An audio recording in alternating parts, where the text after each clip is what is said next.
फगुआ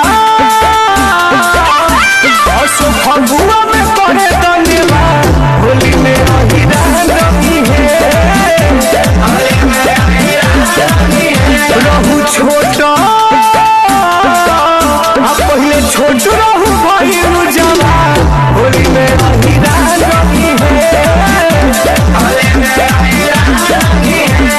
बीता भके अहिरान के गुरु जीभी से आके चाट मिली स्वाद भरपूर रे छोटा की जीभी से अपना चाट करो सचार के हुऔरी से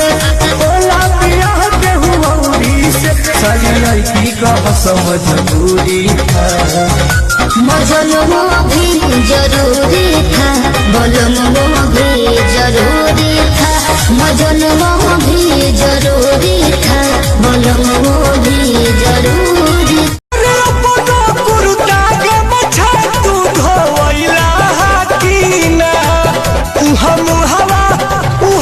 हवा डाल के गोइला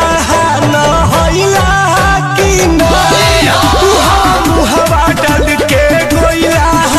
न होइला की दुगो भैंसिया रख दे बनखी रे जब माथा हमार सनकी अच्छा लेके छोड़ब चिकन की रे दिले जादो जी के धमकी जा